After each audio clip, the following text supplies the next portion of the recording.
Hey everybody, Mitz here, and we have no fun script written for you today, so I'm totally flying by the seat of my pants if I was wearing any. But hey, as this podcast approaches episode 600, wow, it marks a total of an astonishing 12 years of podcasting, bringing you content for over 12 years now. Listen, if you want to support the podcast, just remember all the good times we've had together. When you go to aaapodcast.com/join, you can go to patreon.com/aaapodcast, and you're going to help us continue to do this podcast, maybe for another 12 years, and I'll be gray and in a walker by then. But hey, if you want to see that happen, you can always support the podcast. Or, the alternative is we could always talk about Manscaped, and you can hear me talk about grooming my nutsack. That would be really awesome. But I think you'd rather just go to the website and, toss a couple bones and keep this thing ad-free. And with that, let's start the show. Get ready! You're about to listen to the Anime Addicts Anonymous podcast. Make your anime addiction worse at aaapodcast.com. And now, here are your anime addicts.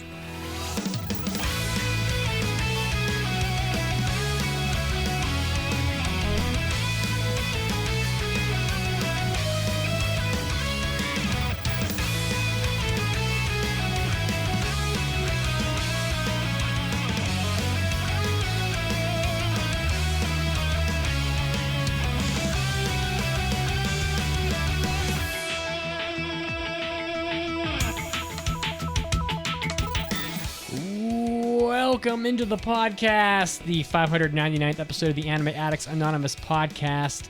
After 600 episodes, still dedicated to making your anime addiction worse. On this day, 1 week before Halloween, on a nice brisk afternoon in Denver, I am Mitsugi, joined by Mason. Mason, how are you doing today? I'm doing quite excellent. It's been a good day so far, and I'm excited to carry that into not this episode. Who cares about this? But the hentai episode we're about to do. Oh, I know it will be bountiful. Oh, Sauce. wow. Dropping the hentai episode plug. Sauce. So saucy. And of course, we have no Caroline today, but we have replaced Caroline for this episode with one of the finest breakfast foods. She of maple syrup, she of blueberry compote. Not always dry, not always moist, but always sassy. It's Pancake. You can find her on menus across the United States at Waffle House. No, not at Waffle House, for she is Pancake. Pancake, how are you? Do you like pancakes? Yeah, we like pancakes. Besides being deafened, Yeah. fucking fantastic. So happy to be here with you guys. Listen, it's not easy managing a soundboard, okay? It's hard work over here, okay? There's lots of little buttons. My fingers, little stubby, little sausages. I'm trying to push these buttons. Pancake, how are you doing today? And what flavor of syrup are you currently wearing? I'm fucking fantastic. We're good old maple. Oh, wow. Real maple. Real Fun maple. fact for everyone watching this on the Twitch, where we do stream live every Sunday, 5 p.m. You get all that. The cameras sometimes flip for no reason at all, so I put time and effort into thinking about where Mitsugi would be sitting relative to Pancake. Well, you failed. And put their labels accordingly. But Discord and OBS or whoever it is in this conundrum did a big bamboozle, and their names are switched, and we're not going to change it. Hey, I've got the dick now, bitch. All right, guys. Hey, and listen, if you want to support the podcast, you can head over to aaapodcast.com/join. But listen, if you don't want to throw us any bones, head over to iTunes, write a 5-star review. Please don't yell at us and write a 1-star review because we don't, heap lots of just loads of praise upon Demon Slayer. Demon Slayer is fine, but don't hate me for it. But hey, tell a friend, go over to iTunes, write us a 5-star review. We'll appreciate it. And Mason would appreciate it if you come out to see him at Anime NYC. What's going on, Mason, at Anime NYC this November? Oh my goodness, yeah, we haven't announced it, but we are officially going to be there. Caroline and myself will be at Anime NYC, which is taking place from November 19th to November 21st. We've done this convention every year that it's ever existed, except for last year because it was canceled and it was sad, but we are excited to be back. We actually have a panel on Friday. It's a super fight game. It will be a bunch of fun, as well as I will be there mainly to go around watching a ton of movies, including a bunch of premieres like Pompo, Bell, and I know they're also doing Josei, so excited for all of that. and just seeing all the manga, seeing all the exhibitors, Artist Alley, and hopefully you guys are going and we can meet up and be a big old group of weebs, and that's really what I'm there to do. Who the hell gave us a panel at an anime con? I mean, people who clearly haven't learned their lesson by now, but nonetheless, we are grateful for the team, and we will be there and, I don't know, making a ruckus. So if you are in New York, even if you're not at the convention, just come hang out and say hi, and we'd love to meet up. So there you go. Officially, we're going. We're going to be there. Well, that it is. Okay. Well, guys, we have a great podcast for you today. Very, we did pull a late audible on the topic today, but I think it's going to be a lot of fun. We're going to be talking about probably the biggest news this week were some new anime announcements that came out. So we're going to talk about some of the upcoming anime sequels, and there's maybe a couple non-sequels in there as well. But just very exciting stuff coming up over the next year. So we're going to break down that a little bit. Also, there's a huge pile of impressions to do here from fall 2021. Pride of Orange. So Pride of Orange, aka maybe playing hockey, maybe not. We're gonna talk about that one. We're gonna talk about World's End Harem because it takes a lot of semen to repopulate the whole world. I'll tell you right now. It's a little special something. If you want to hear us talk and watch World's End Harem, we did that on our last hentai episode, so I'm going to do an impression on that. Irina, the Vampire Cosmonaut, which is the dumbest title I've ever heard. Really? Vampire Cosmonaut? I mean, why not? Why not? The Night Beyond the Tricornered Window, which is also kind of a strange title. World's End, the world's finest assassin gets reincarnated in another world as an aristocrat. You can tell it's an isekai because the title is 400 words long. And also Platinum End. So they got a lot of good stuff going on here. I smell some passes for sure. As to which ones those are going to be, you're going to have to find out much later on the show. But for now, let's get into the big news of the week.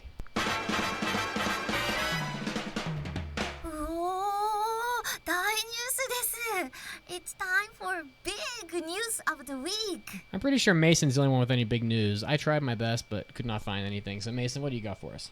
There wasn't a ton this week, but I do want to mention, out of all the shows you just mentioned, for the impressions, I feel like World's End Harem somehow has the best title out of all of them. Really? Yeah. You really think so? You think so? Are you I serious? really think so. Like, all the others are so bland or boring or dumb. Like, World's End Harem at least gets people going. Way! Anyway, the only big news I had this week is because after constantly joking about all these new shows and series with the word blue in them, we got Blue Period, Blue Lock, all that nonsense. We have another adaptation coming out called Blue Giant, which is just heaping on the success of the Blue Train. But I'm excited for this. This is actually a really cool seinen manga about a high schooler who's really into playing the saxophone and into jazz, and it will be getting an anime film in 2022. So just another Blue to heap onto the pile.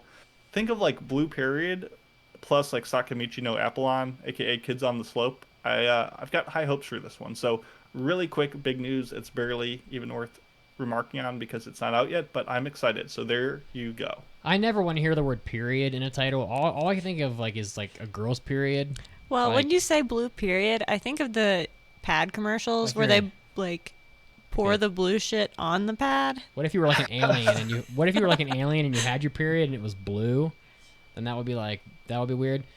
But I'm waiting for the upcoming smash hit hentai extravaganza called My Blue Balls. So that would be great. We can get some of that going on. I mean, at least Blue Giant kind of works because blues could kind of be a style of music. It's not quite jazz, but it could kind of work. Maybe sort of. Why is it a giant though? Because he's going to be the best. He's going to be the biggest there ever was. He's going to be name up in lights, my dude. He's going to be a giant in the industry. When are we going to get the anime that's just blue with 3 exclamation points after it? Blue, owie. Yeah, Blue Giant, aka a Snorlax story. Yeah, pretty much. That's what pretty people much. want. or Totoro. He's kind of a grayish blue, maybe. So, all right. Well, I feel like you threw that in there as a gag, to be honest. Yeah, I mean, we kind of needed something in there, and really, our big news of the week kind of turned into our main topic. All right. So what I did here is, so we're gonna have an extended main topic today, and I think it's a good one because we got Pancake here, and she has some very strong opinions on some of these shows, so this is gonna be pretty good. I put I together think a she has nice strong little, opinions on all of these shows, she does. regardless And regardless if she's seen them or not. What Yeah. do I not have strong opinions know. on? Exactly. That's what I'm getting at. I apologize for all the foul language that's going to happen here in the next couple hours. 'Cause Oh, it's shut the Pancake fuck and- up. See? See, this is what I'm talking about. What did we talk about before the podcast started? We didn't talk about anything. We didn't talk about anything. What are you talking Yeah, so- about? I was gonna say, So, Mitsuki, we should've- Mitsuki's the one really corralling the Listen, I'm sorry. PG-13 here. We should have talked about it. It's my fault. All right. So there's a lot of good shit coming out here. Oh, she cracks open a Monster. We're both drinking Monsters today. I just got a brand new case, 24 cans of Red Monster, and it's really doing me well. It's pretty fantastic, but And of okay. course, Mitsuki is drinking a red Monster with a red shirt. Pancake is drinking a golden Monster with like a goldenish shirt. Like Orange. they're matching. Orange. Hey, Orange every listen, day, all Mason, day. Don't get her fired up. I only drink the orange one. She's so and only with a straw. It's like ridiculous. It's the most prissy shit. So all right. So we got a lot of Pinky great out, though, shows here. pinky out. There's 11 total shows on this list that are all going to be coming out here sometime in the next 6 months or so ish. And we're going to talk about these because some of these are really big. And honestly, this was the biggest news of the week. Probably is that Mob Psycho season 3 is going to be getting Mob Psycho is getting a season 3. And so I the first two of these are specifically new announcements, and then we'll get into the rest later. But I mean, I think it's pretty exciting. Mob Psycho came out last time 2019, so it has been a couple years since we had in early 2019 at that. So although I don't think this one had a specific release date mentioned, but the last time Mob Psycho came out, they were like it's like one of the most watched shows that's ever come out. So I mean, I think Pancake, have you seen Mob Psycho? I've watched season 1. I see. I need to get caught up before season 3 comes out. I don't know what they're. I mean, Mason, what the hell do you think they're even going to do with the season 3 of Mob Psycho? I mean, it seemed. Didn't he kind of blow up everything at the end of season 2? Season 2 definitely ended on a like satisfying place, and I was not expecting to be more. I know obviously the manga continued a bit, but I was very. So I have the wildly unpopular opinion that season 2 is worse than season 1. Partially because season 1 is god tier, and I adore it, and I love it. I definitely prefer it to one's other work. Obviously, One Punch Man. I think Mob Psycho is superior in a lot of ways. But I think the tone of season 2 in some moments really kind of soured me on it, despite it still being overall a good show. Yeah. So I'm kind of looking for like the redemption arc of season 3, because I think on an individual episode basis, Mob Psycho season 2 had some of my favorite episodes, not only of this outstanding series, but of anime of that year. All the Reagan episodes really got to me. They really got me down deep. So I just want to see more of their cahoots. I don't need to see a big story arc. I just need to see Mob and Reagan bumming around, being goofballs, kicking Dimple to the curve, and I'll be happy. Oh, yeah. I mean, it's one of the highest rated shows on my anime list right now. It's the 24th highest rated show of all time. I just didn't. It's a good anime. I never thought it was that good. You know, I mean, it's a lot of fun, but it's just you're kind of like along for the ride. You're enjoying Mob, and then you get some wild action scenes in there sometimes when Mob like loses his shit, and you know, it's generally always an enjoyable watch. But it never, to me, it never really changed. It isn't like it shook up the landscape, the fabric of anime as we know it, and you know, did anything like overly, you know, groundbreaking. I just thought that like the end of season 2 seemed very conclusive, and I'm again, as you said, pretty surprised that season 3 is coming out. So, but you know, I guess it was probably popular enough that they're just trying to make more cashola. Hey, that's fine. So- That's fine with me. Well, hopefully it doesn't get like the One Punch Man like sequel treatment. Yeah, get shipped off to what was it, JC staff or something? Yeah. Oh my god. Just get absolutely butchered. You don't even want to put that negativity into the universe. You know what I Okay. mean? That's like, Good vibes only. yeah, I mean that One Punch Man shit was like one of the most disappointing seasons of anime that's ever happened. I couldn't finish it because it wasn't the same. Well, I think we ended up reviewing it, didn't we? Because I think I watched we the did. whole thing. Because that was the first pass I ever did on the show. It's because I wasn't on the podcast, and I was like, haha, I'm going to make them watch it. And then I bamboozled myself, and then I had to review it. You had to review it. That's Yeah, hilarious. I was like filling in. I was like, oh, like it's not good, but like it's an important show, and it will be interesting to see like how it like went downhill. How they fuck And the up. next thing you know, they're like, Mason, what did you do to us? You're actually going to be on this podcast now and have to suffer with us. And a couple years later, I'm still here. So Yeah, we reviewed that you. pile of shit back on episode 470, and pretty much everybody gave it a bad score. So yeah, it definitely deserved it. The next thing was that Nagatoro season 2 is going to be coming out. It's presumed.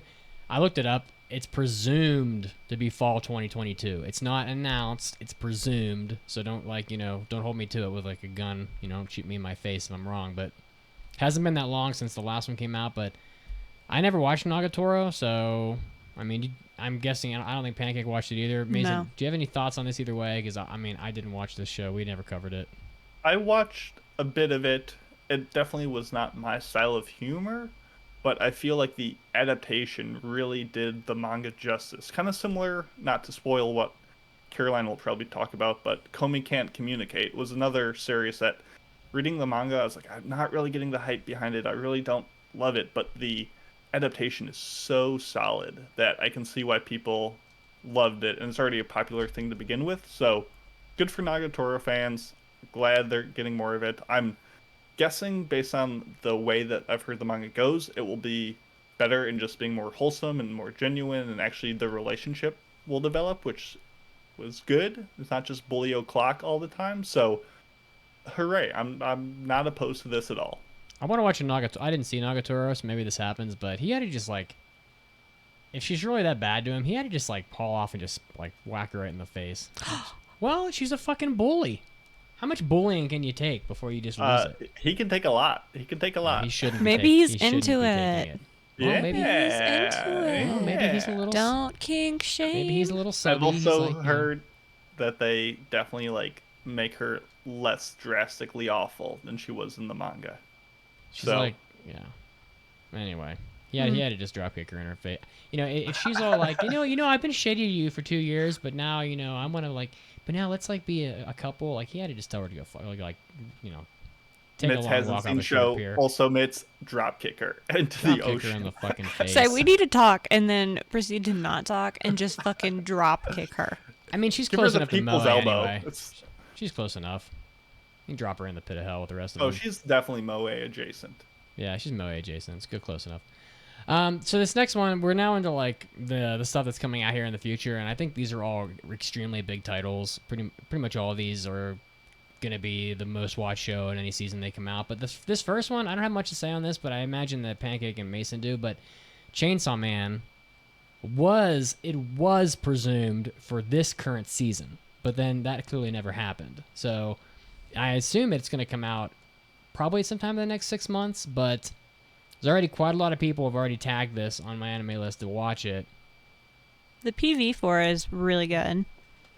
It made me really excited. I am almost done with the manga, and I'm Is it done? Is the manga finished? yeah. It is done. I think it's one of those like it's complete, it's finalized, but Mm-hmm. more will be coming out. So, which I'm fine with. I'm fine with that. Yeah, but I'm almost done with it, and I'm really enjoying it, so I'm super fucking excited for the anime, and I hope they don't fuck it up. I remember I like mean, Doro Hidoro it's vibes Mappa, sort of from the so- trailer, but Yeah, don't know. it's also Mappa. yeah, Studio Mappa won't. They're not gonna fuck it up. They're holding all of anime on their back right now. Anything that comes out, if it's good, it came from Mappa. If it didn't, it's garbage. All of anime rests on the shoulders of a few horrendously abused employees. Oh, it's I mean, so all sad. of anime, let's be honest. But It's yeah, like- I also am sorry, go ahead. No, it's just like these anime studios. It's like ancient Egypt. They got all these animators, and they're like rolling, a 50,000-pound rock on a bunch of trees, and they're just kind of like rolling the rock really slowly, and then they have to like lift the tree up and put it in the front again just to get the thing. And there's like some like director is just like whipping them with like this like huge whip. It's just like the movie 300 or something. That's how I view it's like some of these anime studios are just kicking the shit out of their animators. It's pretty bad. Yeah. It's rough. Like, imagine like you're working and you're like, oh, I'm constructing this like massive pyramid that's gonna stand the test of time and will define our like age and culture for like decades. And then you toil away for like years of your life, and you finally like take a step back and you're like, oh no, I've been working on insert trash seasonal anime that's going to be forgotten in 12 minutes here, and you're like, what did it all amount to? Right. A lousy paycheck. Sad. I mean, lots of entertainment for millions of people. Well, sure, but Lots of I'm talking cosplay. about like I'm talking about the less than savory shows. I'm talking about like the Pride of Orange or the Yeah, Tesla like this imagine season. you're working on that and you're like, this is my life's work. Oh my Fucking God. garbage. Like, Hey, don't bury the lead. Don't bury the lead. Thereupon ye works in despair. like My God. they're just sitting here like, I'm literally animating this right now All right. instead of animating Attack on Titan. Chainsaw Man will be really big. I actually don't know when this is coming out, but I think we all assumed it was soon. The trailer came out. The trailers don't hang around. They usually release the trailer fairly close to the anime, as far as I know. But I think it'll be out in the next 2 seasons. It'll be good, but all the cool kids are already past Chainsaw Man. They're on Don to Don. I'm kidding. They've already Chainsaw moved Man will on. be cool. Wow. All right. Yeah, people's attention spans are pretty short these days. So the next one, we're kind of getting further away here as we go because there's a lot of these, and we're going to be heading into like the winter season and the spring season, summer. But Demon Slayer season 2, of course, is going to be coming out. This is like one of the most watched animes of all time, according to my anime list. It's the 12th watched most anime, which I don't know what the number one anime is. I'm actually gonna look that up, see if I can find what anime has like the highest viewership on here, because is it Death Note? Death Note is the highest viewed anime ever. My dad has even ever. seen Death Note. Your fucking dad doesn't know shit. He But hates him. Death Note, that's all you need. He hates him some Pokemon. I'll tell you that. He does. Oh, But he loves some Death Note. He really likes Death Note. we got to get your dad on here and just show him like pictures of Pokemon and just watch him just say outlandish shit. One time when I was young, I I can I- tell a story. yeah, I'm gonna tell you a story Okay. of my childhood. Uh oh. Is it a sad story? A wee baby pancake goes up to her pancake dad Oh boy. and says, "Do you know how Magikarp turns into a Gyarados?"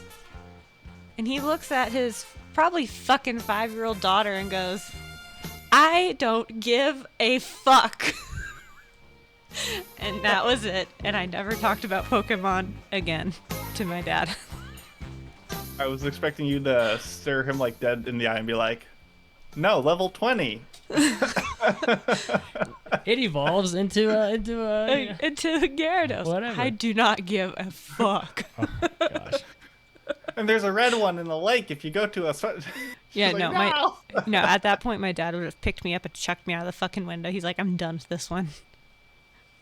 Oh my god. Sick of your magic crap. It's Yeah. annoying me every day with these goddamn Pokemans. I remember one time when I was a little kid, I had Pokemon Red, and I had put like 1 billion hours on that game, like everybody. And I remember I accidentally deleted my data because like Nintendo's, only had. Even today, Nintendo isn't. I mean, they're better at it now, but back in the day, it was like you get one save file on your fucking game, and that was it. And I remember deleting that save file, and I remember I cried. Aww. I was like 10 years old. And I was like, just the frustration of so many hours lost, and all your friends just getting all your best friends in the world just simultaneously being killed all at once. They no longer exist. Your only friends, some might say. Pretty fucking sad. Pancake, what was your Pokemon game color? Like, what'd you play? Obviously, Mitz played red. I played blue. Oh, my first ever was She's pretty- Sapphire. She's pretty young here, okay? She's like, a little wee baby here. Sapphire little wee was a good pancake. one. I always played the blue ones, like blue and sapphire. So you win. Good choice. But my favorite Pokemon though is Bulbasaur. Like ever. I like Vileplume. So Literally choosing number one. You can be objectively like, oh, it's number one Pokemon. It It is. is number one. all right, back to Demon Slayer. Yeah, back to Demon Slayer. I am excited for Demon Slayer. I think it's gonna be really good. I think it's about fucking time we've had more of it. They're just gonna milk this series for all it's worth. It's been 2.5 years, believe it or not. Since how the fuck? I remember like when this thing came out, I was at the gym watching it on the treadmill, and it feels like it was like 3 weeks ago, and it's been 2.5 years. Are you kidding? I'm fucking real. I thought I'm gonna blink and I'm gonna wake up and I'm gonna be like in a walker. It's gonna be pretty much you're almost there. It's just gonna go real quick and I'll be dead. You know, shovel some lime on him. Are you excited for Demon Slayer? I'm excited. It's fine. I like what Demon Slayer has done for the anime community and making it more accessible. Because I've even had friends that have never watched anime being like, "Have you heard of Demon Slayer?" And I'm like, "Yes, my child, you need to watch these." Everybody's fucking heard of Demon Slayer. I tweeted about this not too long ago, but recently, like, I went out and everywhere I went, I saw Demon Slayer. There was a guy at the gym who had a Demon Slayer shirt. There was like kids at Costco who had like Crocs with the like Demon Slayer pins in the holes. There was like, I've seen Demon Slayer almost every time I go out in public, on some piece of merchandise, on some like bag, on some shirt, on some whatever, and you love to see it. Like, is this the face of the thing? Like with My Hero Academia, it's up there and it's cool. I'm not going to complain. Yeah, anytime you go out, you can see those Demon Slayer, Naruto, Dragon Ball, My Hero Academia. My Hero Academia. You really get, I don't know. I guess Shonen's just kind of like making the anime community like, I don't know, more accessible. I just like to see it. Like, we go to the gym and then people have Dragon Ball shirts I see a lot of on. Dragon Ball shirts at the gym. So just yesterday. Yeah, same. But I don't know. Demon Slayer to me, it's like right now it's the top shonen show, and I feel like there's always like it's hard to imagine because we weren't around for this, but imagine in like 1988 or whatever when Dragon Ball, when the manga was coming out, and like Dragon Ball was selling a bajillion volumes of manga, and people were just, it was probably Dragon Ball every single place you looked, and we weren't around for that. But I think that's kind of what we're experiencing now with Demon Slayer. And anime is kind of blowing up in the U.S. right now, and so like all these people maybe aren't aware of all these old, really insanely popular shonen shows that came out. This is their insanely popular shonen show. Oh yeah. So they may go back and watch like the Hunter x Hunters and the Yu Yu Hakusho's, and the Dragon Balls and the whatever else, and they may say, oh well, Demon Slayer is really great, but Hunter x Hunter I actually like it a little better. Like, who knows? But for now, this is like their thing. Like, this is like this is the thing that's going to get them watching anime for the next 10 years. Yeah, I think that they're feeling exactly how we felt when we discovered our first animes, and I just think it's really great and cute and wonderful. Love Hina? That was your first anime? I mean, no, but it was like one of them. But like, okay. it this is back in like into 1943, okay? Yeah, it's the only thing that existed that wasn't in black and white. Back then, Love Hina was the shit. But like, I'm never Fuck. going to bemoan what brings someone into the community. Right. Because, yeah, exactly. Listen, Naru had some tickle bitties, and I didn't. Who? Naru Sagawa. You don't know who Naru Sagawa is? The main character of Love Hina. I've never watched it. She's like she was like one of the original hyper aggressive girls where it's like, I'm gonna wear this bikini into the bathhouse, but if you happen to like walk by me in the hallway while I'm in my bikini, it makes you a pervert, and I'm gonna punch you and commit like domestic violence against you. She was one of the originals. What is with you in domestic violence today? Have you ever watched Really some of feeling these anime? Like, literally, she'll punch you so hard that you fly into the sky and turn into a twinkle. Like, you don't even know what that's like. You don't know where you're gonna land. You could land anywhere. Is that how Twinkies are made? I don't know. The bad villains that get punched so hard they just compress. That's what into the little cream is? spongy... Yeah, exactly.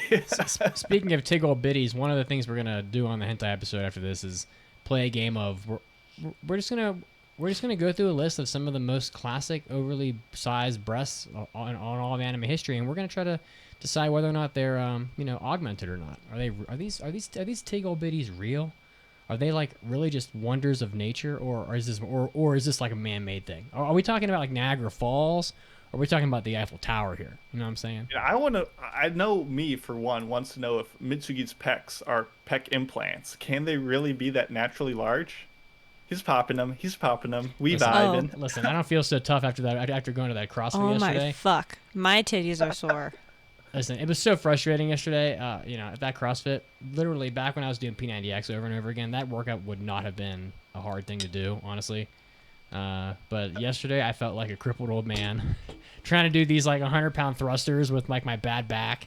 It was just not happening very well for me, but I did finish it. But next on the list here is you may see some recap episodes coming up again because Attack on Titan, it's Attack on Titan, the final season, part 2. It's really more like Fuck yes!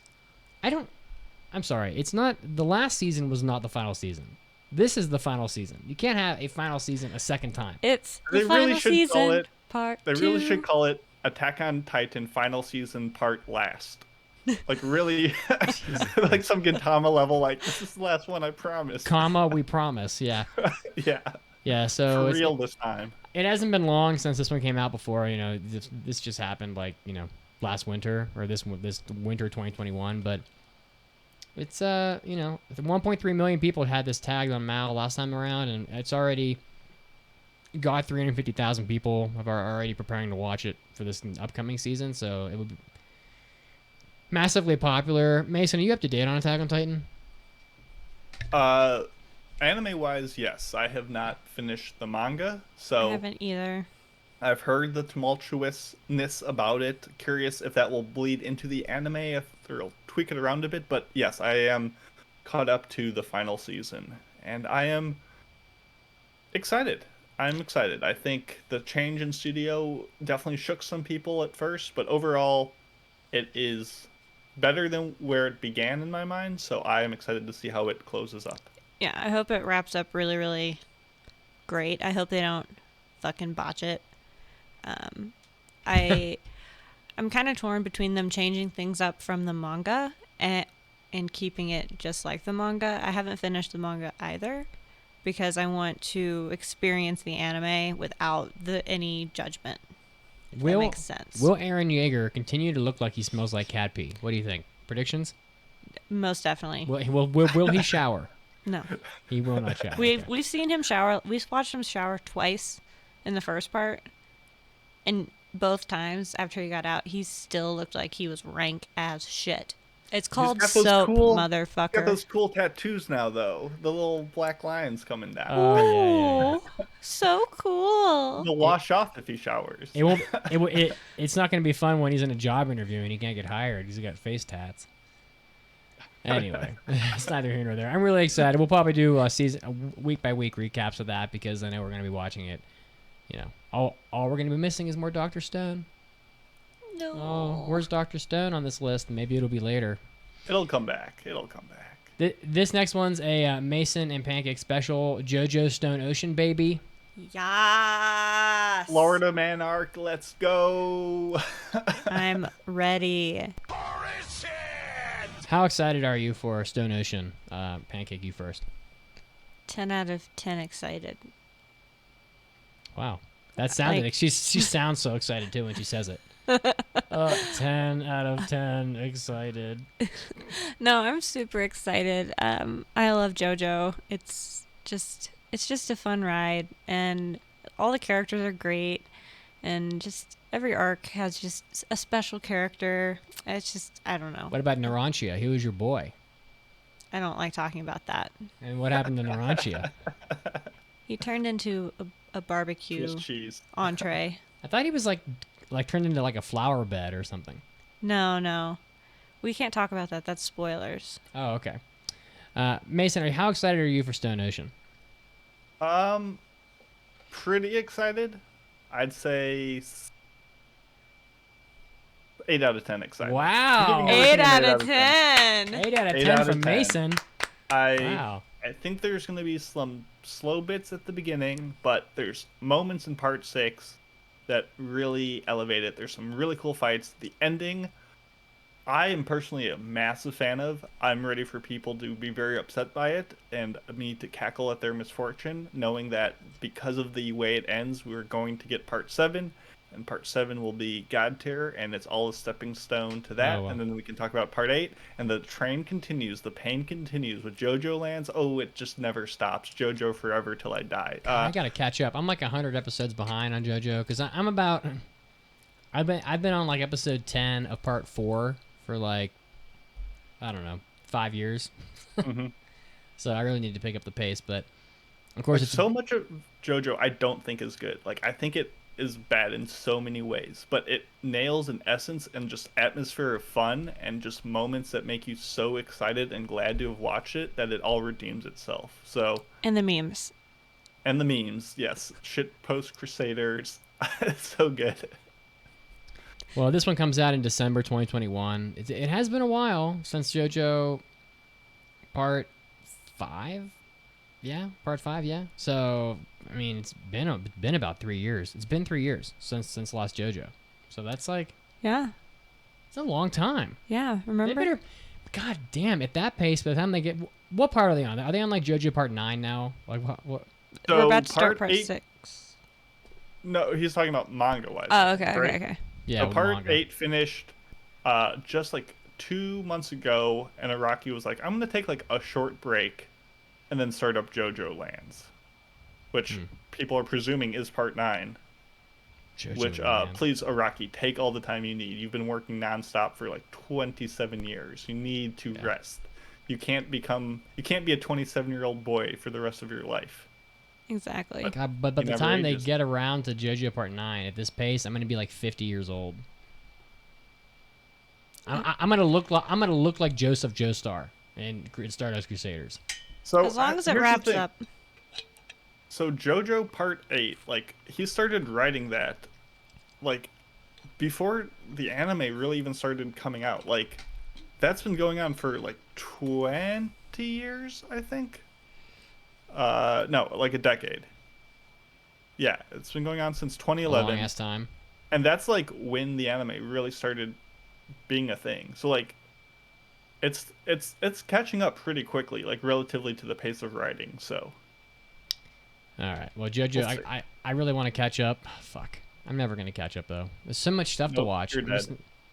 I mean, I'm gonna have to like say fuck. I'm gonna have to say. See, I picked up Princess 9. Started watching that baseball show because it's like I just got fed up of watching these baseball shows. These like sports anime with girls in them that aren't really about sports. But Princess 9 clearly is about sports, and I really want to see that. So. I gotta get through that. I gotta get through Dragon Ball GT. Then maybe we'll go back to JoJo. No, you need to get to JoJo so we can watch Oh, together. for God's sake, I'm not gonna be able to watch 100 episodes in 2 months. At least you don't need to watch anything to go into Part 6. Oh, well. As long as you know one character, a Mr. Jotaro, you'll be fine. Jotaro. And even still then, hanging he's around. got such a small role. Oh, Louis the Cat. You know what? You're gonna like Dragon Ball GT. Gross. You're Yeah. gross. Oh shit. Leave. Oh, she just came in hot. You No, know, Louis the sometimes Cat's a good boy. sometimes you just want to like Louis the Cat's a good boy. You know, sometimes you just want to watch some Dragon Ball. I don't care if it's not canon or whatever the fuck. All right. Moving on, because we got quite a easy with like the monster can. You do have microphones like right up all in your grill. Yeah. No, this is intense podcasting. The It's like people know what this they're is getting like this into. is like full on, no filters. Just gonna slam our monster cans down. Oh my gosh. You need What to am I gonna do bring with it down pancake? a little bit. I'm gonna take all that maple syrup. I'm gonna slide it off your pancake onto the plate, and it's gonna be like really sad if you don't. 2 seconds if you don't pipe down. Okay. Isn't that the worst? You go to a restaurant, you get a Yeah. stack of Oh pancakes, my and they pour the God. maple, I'm so Stop. done with you. and then like it With you doesn't both. seep down. She's all fired up. Just now. get out. Just get out of my face. All right, I'm probably the only one that really cares about this next one, but a lot of people will watch it when it comes out. It's presumed early 2022. It's Goblin Slayer Season 2. Last Goblin Slayer was 3 years ago. Came out in the fall of 2018. Like I said, I don't think anybody... I mean, there are a lot of people that are watching Goblin Slayer, like, secretly, probably. But for me, what I remember of Goblin Slayer was... some really violent action scenes towards the end of that series where like just complete hopelessness set in with like giant trolls like getting ready to rip people's arms off and shit. So I just remember watching the end of that series while I was eating breakfast at the diner I used to go to and thinking, this is fucking violent. Like there's some like they are all gonna fucking die. Every character in the show is gonna die right here at this exact scene, and the show's just gonna end. Now that didn't actually happen, but I thought it was gonna happen. So I was like all in for the despair of watching all the heroes get like their limbs ripped off or whatever. So Goblin Slayer Season 2 will come out here pretty soon, and I'll definitely be watching it. I want to see what else I can bring to the table because I don't know. You want more girls peeing on themselves? Did girls pee on themselves in Goblin Slayer? I don't think so. Yeah, I'm pretty sure. In the very first episode. Did that happen? Well, I mean, listen. Honestly, if Mitz is sitting on the ground in a cave and a bunch of like half-naked goblins are coming up to me with like their big sticks and they're gonna beat me with them, I'm gonna pee myself. I'm gonna be in put a slab on a diaper because I'm gonna need it. Yeah, because you're a pussy. Wow. Yeah. I'm checking my notes about episode 1. Yeah, she definitely pees herself. You have notes? Yeah, I was a guest on JoJo's Bizarre Podcast, and we did like the first 3 episodes of Goblin Slayer review. And yeah, So I organized. have these notes on my computer so someone can see that I Mason, wrote about urination. Nerd alert! I have I a think problem. we actually watched this together in the watch parties when they first started. Yeah. Well, I'm excited for Goblin Maybe. Slayer. It's because I want violence. I want late 80s style fucked up violence. That's what I want. We don't get to see, there's not a whole lot of violence nowadays. Like we're very like timid with our violence. Like it's like, oh, jobless reincarnation. It has a fight scene. Like some guy gets blown up with a magical spell, but you don't get to watch his like innards slide out. Okay. Why do you need that? Why not? It's a fucking. Listen. You got a goblin. He has a sword, and you have a sword, and you're gonna fight each other with the swords. Someone is gonna have their fucking innards slide out because you're gonna take that sword and you're gonna cut someone open with it. And you know what happens when you cut someone open? Stuff comes out. People bleed when they are You bled. will bleed. So I want to see some people bleed. I think I see blood in anime all the time. Oh, anime is so soft nowadays. The next one, I think we're all excited for this. Kaguya-sama Love is War Season 3 is coming Yes. out April 2020. Pancake's like, April 2022 is when this is going to be coming out. And there's a lot of people already online have already, marked this one as they're going to be watching it. 210,000 people is a pretty high number considering it's 6 months away. And but you didn't have to wait very long. Well, I guess it has been about a year and a half since the last season. Has it been that long? Yeah. I remember I watched this while I was walking back and forth from 7-Eleven, like, during the pandemic. Yeah, Yeah, so that was spring only 2020. like... Yeah, I guess it was a year and a half ago. I was like, oh, I'm just going to, like, watch this anime. I was, like, bebopping down the sidewalk to the opening theme song because it's always so good. Yeah. God, they're so amazing. Mason, how excited are you for Season 3 of this? Quite, very. The formula is certainly formulaic, but it's not gotten old for me. Similar kind of that we talked about with Nagatoro, but the manga of Kaguya is pretty good, but the adaptation just took it to a whole nother level. I love all our boys. I love Ishigami. Just Miko is amazing. So many great arcs. Kaguya is the GOAT, and just Season 1 really surprised me, and Season 2 I thought was even better. So honestly, just A1 Pictures continue to do justice to it, and I will continue to watch. I feel like there's a ton of love and attention and care and just detail, and I enjoy the experience of watching this week to week. So yes, very excited. I'm excited, but I hope they do something a little different with it. Or at least they do something, like, maybe more of the same is okay, but maybe add some stuff because, I'd like to see them, like, we've been waiting quite a while now. I'd like to see them actually, like, I don't know. Maybe they just say, fuck all these games and they finally become a couple or something. I don't know. That'll never happen. Come on. They've been waiting It forever. will. I think it will. It's been- Fuck me. It's like some people, I personally don't give a shit. I don't think about Kaguya-sama on a daily basis, but like some people have been waiting years for this shit. So just whip your penis out and make it happen, honestly. Well, no. That's not how we pick up women anymore. You don't just whip it out. It's a figure of speech. Deny day. It's a figure of just- speech.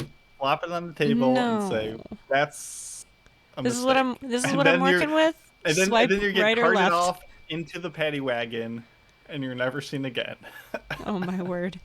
All right. Oh my word. Oh my vod. All right, so the next one I have nothing to say about. I don't know what the hell this is. Science Fell in Love Season 2, April 2022. Mason, what is this? Why should we care? Yeah. Make me It's care. a surprisingly funny show.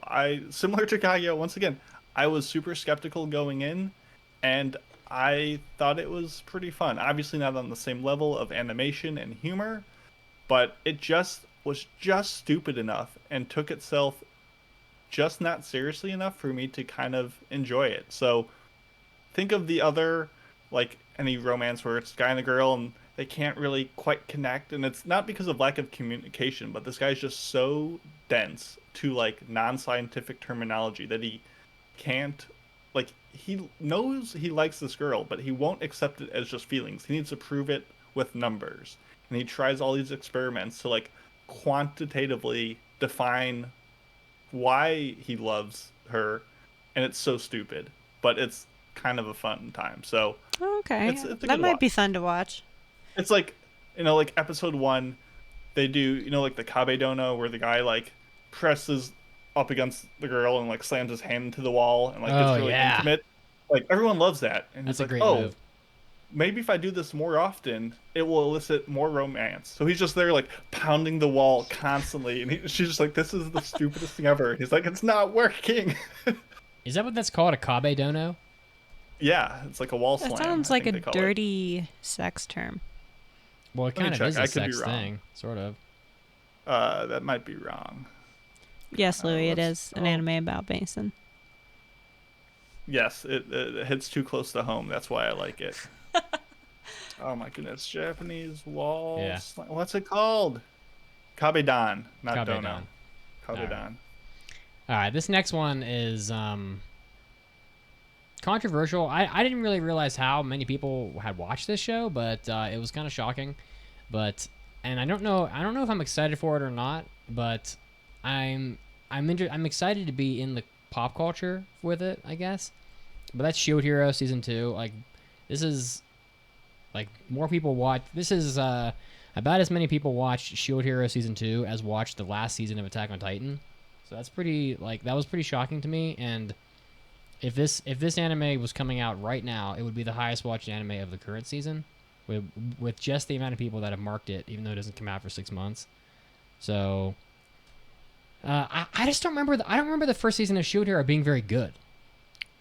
It was okay. It was easy to watch, but it's a shonen type isekai. I remember like really crappy slapsticky like villains that all had like a color, and they were really incompetent. Mm-hmm. Yep. And just like generally feeling underwhelmed by a lot of the story. Mm-hmm. But then like as soon as it ended, boom, 2 more seasons got announced. It was like immediate, and it's like, and No, I think Shield Hero's back to thrill some people and make others really angry. Yeah, Yeah. I forgot both. I forgot they announced 2 seasons worth. Yeah, it's got 2 seasons coming goodness. out.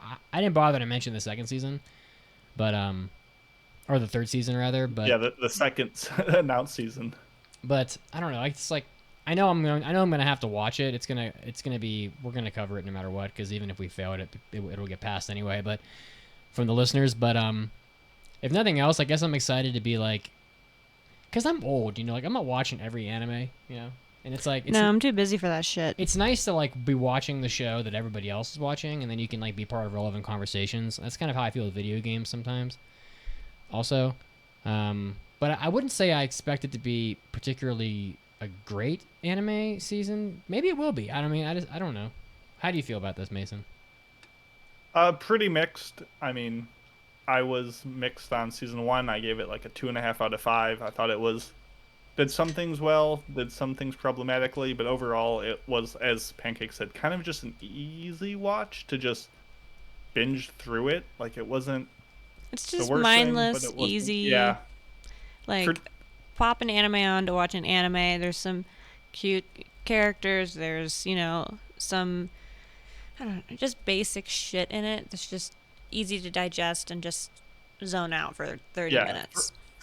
For a 25 episode show, like sometimes we get that for our reviews and we're like, oh my goodness, it's such a chore to watch through it. Yeah. And it was mindlessly easy, which I guess is fine for some people. It made the hours pass, which is not what I'm looking for out of anime.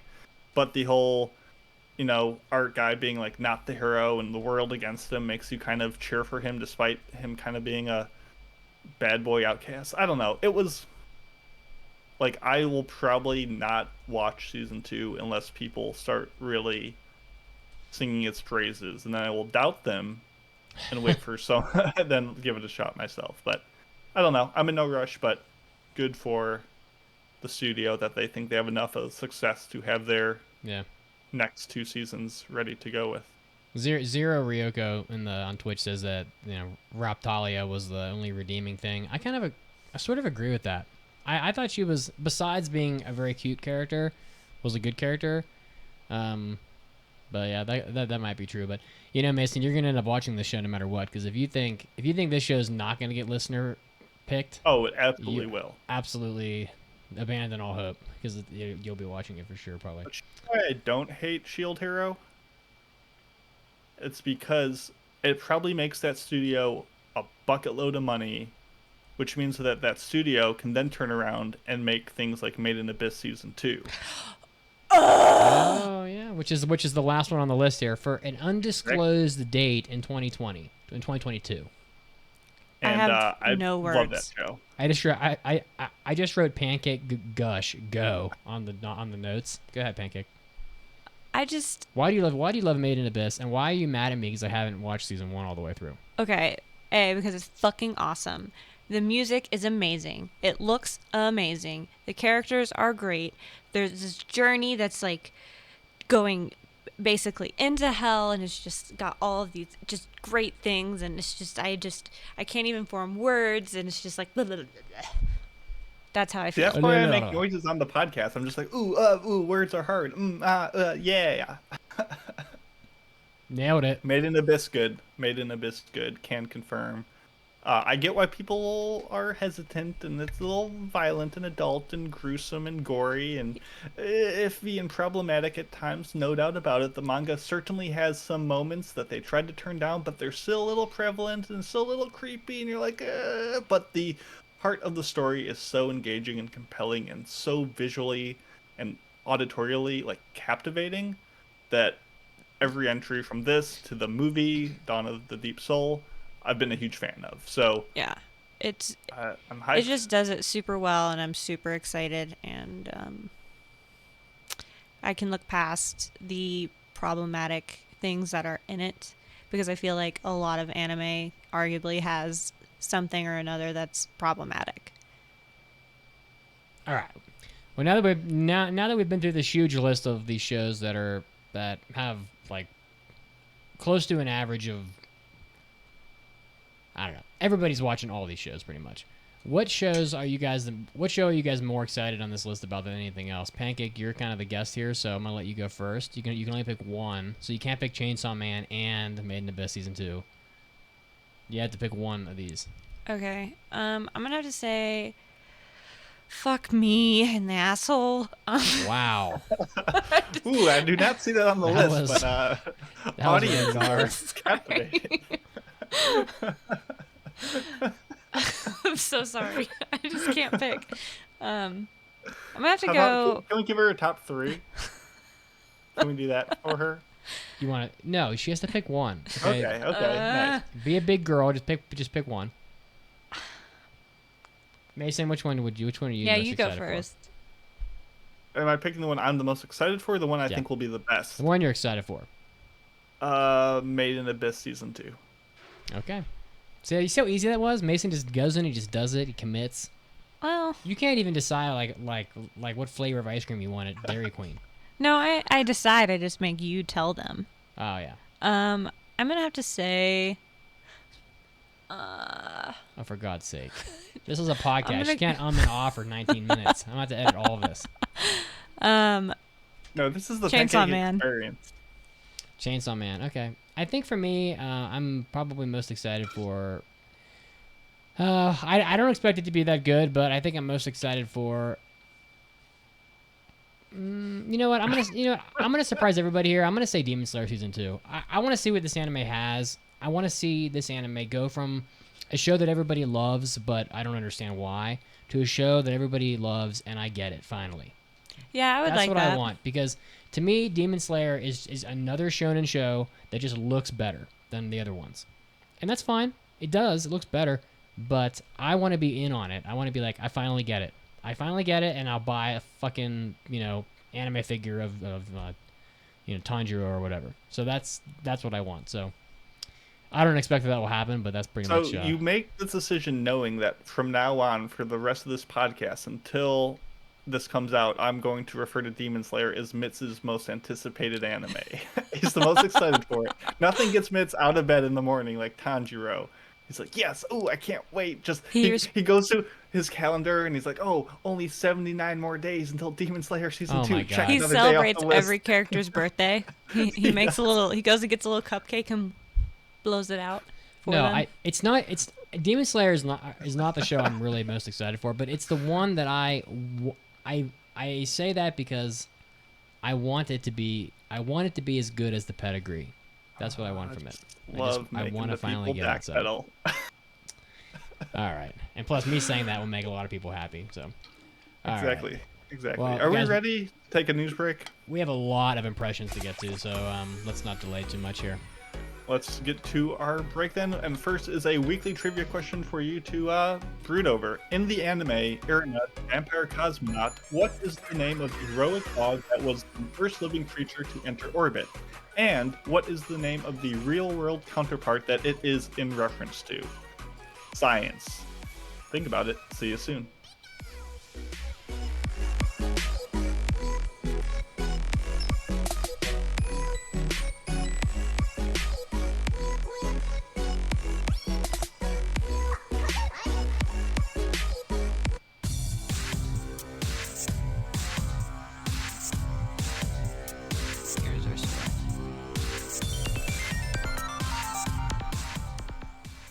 Anime Addicts, Mitsuki is here, bringing you your anime news as we always do, starting us off with yet another anime adaptation announcement here for the spring of 2022. The light novel Yusha Yamemasu is going to be getting an anime adaptation subtitled as I'm Quitting Heroing. My next gig is at the Demon Queen's Castle. This light novel, yet another installment in the seemingly endless scenarios that occur in the demon worlds around. Of course, this studio is EMT Squared, so if you're a fan of that studio, it's directed by Hisashi Ishii of Kuma Kuma Kuma Bear, series compositions Shigeru Murakoshi of Zombieland Saga. Now, after saving the world, Leo, the strongest hero, is someone that is not wanted in this peaceful human realm as he is too strong, so he's exiled and seeks a job at the Demon King's army, which he had just recently defeated and needs to be rebuilt. So if you're a fan of these isekai light novel animes, this one's going to be coming out next year. I'm quitting heroing. My next gig is at the Demon Queen's Castle. Next up, the previously thought to be ended Nichijou apparently is going to be resuming serialization in the December issue of the magazine in which it's published by Kadokawa. So the comedy manga had wrapped up in Monthly Shonen Ace back in October 2015 with 10 volumes, and it looks like apparently it is going to be resuming serialization. So if you're a big fan of Nichijou, get excited about that. And if you haven't seen it yet, there is a 26-episode anime produced by KyoAni back in the spring of 2011. So if you're a fan of all this, go check out the comedy anime and manga of Nichijou. Next up, yet another new anime coming out with the word blue in the title. I'm just waiting for them to come out with the Blue Balls anime because, why not at this point?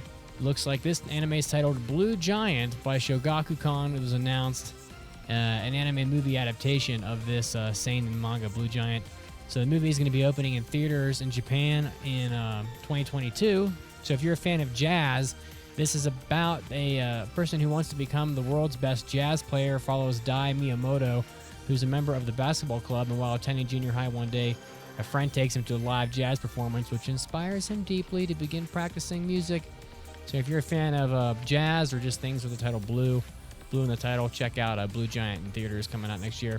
And lastly, anime project Seiken Gakuin no Maken Tsukai, a light novel, is going to be getting anime. Also, it looks like this is subtitled to The Demon Sword Master of Excalibur Academy. So it sounds pretty interesting. Battles for ancient kingdoms are nothing compared to the battles of a classroom.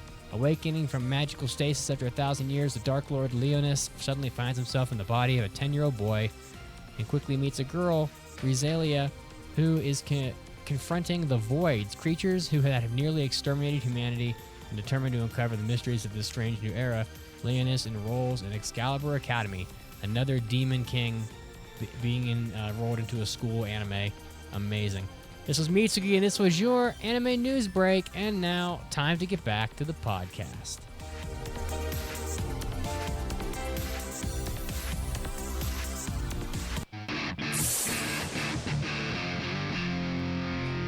Anime addicts, so many of you want to help out the podcast, and people always say, Mitz, how can I help out the podcast? Well, listen, you can go over to aapodcast.com/join. You can go to Patreon/AAApodcast, or you can even go to Apple Podcasts or your favorite podcast listening device and write a 5-star review for us. We'd really appreciate that. Or, hey, tell your friends. It really does take a lot to keep this podcast running, and we appreciate everything that you do for us. So, again, head over to aapodcast.com/join our Patreon. You help out the podcast, and we would really appreciate the support. Here's to bringing you so much more fun anime content down the road.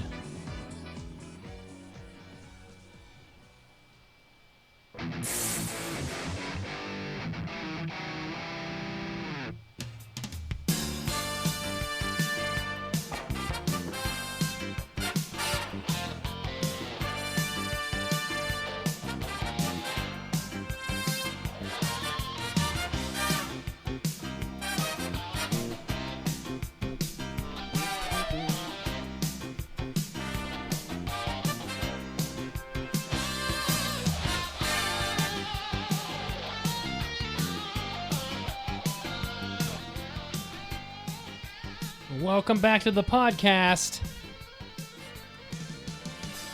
Let's see here. We had a trivia question when we left you.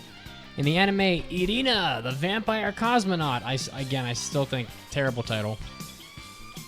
What is the name of the heroic dog? It was a good doggo. That was the first living creature to enter orbit. And what is the name of the real-world counterpart that is it a reference to?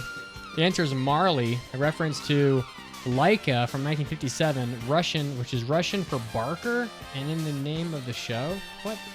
Yeah, Oh, so the name of the show is Suki to Laika to Nosferatu, which is like the moon and Laika and the vampire.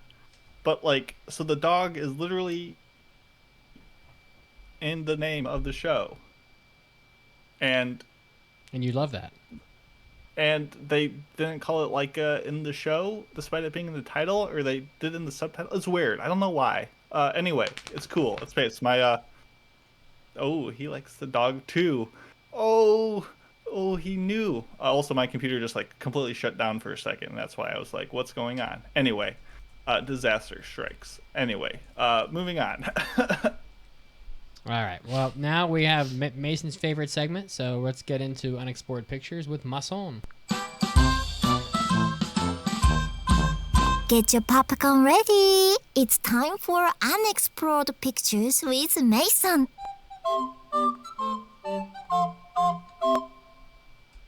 Hey, okay, good. The internet is back. I can hear you guys. We're safe. So on Twitter, I put out a little poll saying like, hey, you know, for these unexplored pictures, do you like when I do like older, obscure stuff that's really obtuse and you've never heard of? Do you like me covering the newer, popular stuff? And you guys were great. You responded completely 50-50 down the line of both. So I figured let's do an old, obscure one for you guys. 2020's Violet Evergarden, the movie. Something no one's ever heard of. Some little no-name franchise. No, I'm kidding. Violet Evergarden. Everyone's heard of this franchise. What is this again? Violet Evergarden. The sarcasm. I like it. So, obviously, the original was done by Kyoto Animation a couple years ago to massive critical acclaim. It's like the winter 2018 season. I thought it was pretty darn good, which means I'm a big spoil sport and hate everything about it. So, I don't know about all that, but yes, the production, the themes, the show had these emotional hits that were exemplary. But I found a lot of the original Violet Evergarden to be a little too staged and artificial to like truly connect with. So I went into this movie just expecting more Violet Evergarden, but it's been a while since, you know, the original came out and a couple movies and OVAs, and now that it is finally out on Netflix where you can watch this, I was excited to sink my teeth into it. And obviously it opens like a couple generations after the original. We learn about the history of these long lost dolls kind of writing letters and why they kind of went out of favor because the evil telephone company is upstaging them, and letters and writing are a thing of the past, and the world falls into doing TikTok memes and Vine dance. No, I'm kidding. It's not about that. But essentially, honestly, you could watch this movie without knowing anything about the series or anything that came prior to it. Though, I don't know why you would. It's not about like following the plot of this movie, but more understanding the characters from the original and kind of where they ended up. And while the show does a good job of appealing on that and like making you try to understand, if you haven't watched the original, you're not going to have that same emotional payoff. So if you have not watched the movie, don't jump in with it. Start with the show. That said, I don't think there's anything that I can say about the visuals to do it justice. Every swirling brooch, every wispy strand of hair, it is also like exquisite in its opulence and grandeur, and Kyoto Animation remains at the top of the game. When they just want to flex on you, they're gonna just style over every other Opulence. studio. Opulence. Wow, that's you flexing. That's me flexing. I try. But this is kind of a long movie. It's like 2 hours and 20 minutes long. And over a course of a movie, like obviously that level of Sakuga can't perpetually exist, but it's a good looking film throughout. The biggest thing I could complain about this, besides the lackluster ending, is that I tried the sub and dub, and I think because of COVID, but I'm not too sure, the dub was clearly recorded at different locations. So some like voices have substantially more echo or reverb Right. when you compare them to other people, even though these characters are talking in the same room. So that's a little odd, but this sonically, getting away from the translation, which translates regardless of language, is the swelling, gorgeously composed soundtrack, which does a lot of the heavy lifting for this movie, and it's kind of crucial to the success of the entire movie as much as the visuals. The score of Violet Evergarden remains really good. So honestly, if you are listening to this, you already know what you think of Violet Evergarden. If you like the original, you will like this. It will deliver the exact same payoffs and style of story that you've come to know and love, and will deliver that in spades. If you're kind of mad on it, it's really just a long episode of the show. So if you already got your opinion formed, but go check it out. Eris's Best Girl, and watch Violet Evergarden if you like it. And if not, the movie's not going to change your mind. So that review told you nothing you didn't already know, but there you go. It exists. Go watch it. All right. Mason's stamp of approval. And now, time to get into some mailbags. It's time for an almighty anime mailbag. Anime. Anime. Anime. You're the only one dancing, Mason. Oh, I know. That's okay. I looked at I Pancake assumed and I she would looked, be. Pancake looked back at me like, are you fucking kidding? Oh, I knew I'd be alone on this one. All Oh, right. you did. All I right, guys. did. If you want to write a mailbag into the podcast, aaapodcast.com/mailbag will get you to where you write mailbags, and we'll read them here on the show. This first one's from Bub. Just kind of like a nice little thank you. You want to read it, Mason? I would love to, as I scroll down, because I got distracted. Hey, I never send these kind of things in, but I felt a need to just thank you guys for the content each week, as listening to the podcast has been the only way I've managed to survive my hellish night. So he calls it a night shit job, but I think he meant hellish night shift Amazon job until I start university. Either way, Bub, I thought it was very funny, and I feel for you, and I appreciate the thanks, because we read all their messages, and it really... I know we say this 1,000 times, but you guys listening makes doing all of this so much easier and more rewarding. So thank you for the kind words and just for the listen. And the next one's from Babuino31. Greetings, AAA hosts. I really enjoyed the special music episode that Mitsugi hosted. Well, thank you very much. That was the Mitsugi Music Radio Hour, as Pancake rolls her eyes at me. While listening, I couldn't help but imagine him dancing and singing to some of the songs, if not all of them. Of course, I was building spreadsheets while I was doing that. So I want to ask if there is any opening or ending for which you do the same. For example, every time I listen to Catch You, Catch Me from Cardcaptor Sakura, I do a little jump before the horns and then sing it in broken Japanese. Please keep up the great work. Love from Peru. Oh. Aww. Oh. Catch you, catch me, mate. You know all the words. Come on, you watch Cardcaptor Sakura. Let's go. Come on. I'm good on that. Wow. My boy. All She's right, not so, gonna even dance to the Mailbag song, let alone sing. I used to torment. Cardcaptor. I used to torment people in my dorm with that song when I was a wee weeb of like college age years. So that is the most moe ass hyper song ever, but it is pretty catchy. So recently, I think the Jujutsu Kaisen and the Odd Taxi openings are my favorites recently. They are both fucking great. They're very similar style, but I love sort of the jazzy. You know, you throw a little like saxophone in there, you throw a little trumpet, you got some guy like sort of like hip hop singing, rapping, sort of. It's just pretty great. Also, like recently the Zombieland Saga Revenge opening was pretty friggin' fantastic. Both the video and the song was great. So Are you referring to the Jujutsu Kaisen ED? Yes. oh, is it the ED? Yeah. The ED is fucking phenomenal. Yeah, where they're all Lost in Paradise. Yep. So, Yeah, pretty yeah. fantastic. How about you, Mason?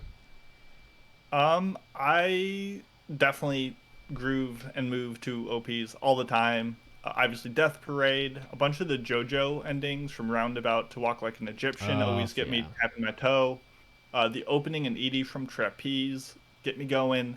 The Kaguya OPs, as we mentioned earlier, Kokaku and Hozuki. I vividly remember watching both of those shows like on a treadmill at the gym, and I obviously am not a great dancer to begin with, and on the treadmill I'm even worse. But I remember I would try doing these little spins during the song because they were just so catchy. I couldn't help myself. Aka 13 has a banger OP. Erase, Barakamon are just... Oh my they're gosh, more Erase rock-based. does have a great OP. They're such a good vibe. Oh my And god. then being a drummer, there's a bunch of songs that like I want to like play the drums along with too. Obviously Tutti from Hibike Euphonium, No No No from Gintama, and they don't have an anime opening yet. There actually is, if you go on YouTube, there's a like mix of this band with like the Chainsaw PV that's really cool. But there's a band called Uplift Spice that just rock. They're so good, and I hope they get an OP one day because they're really cool. So check them out. Do you have any Pancake that you want to throw in there?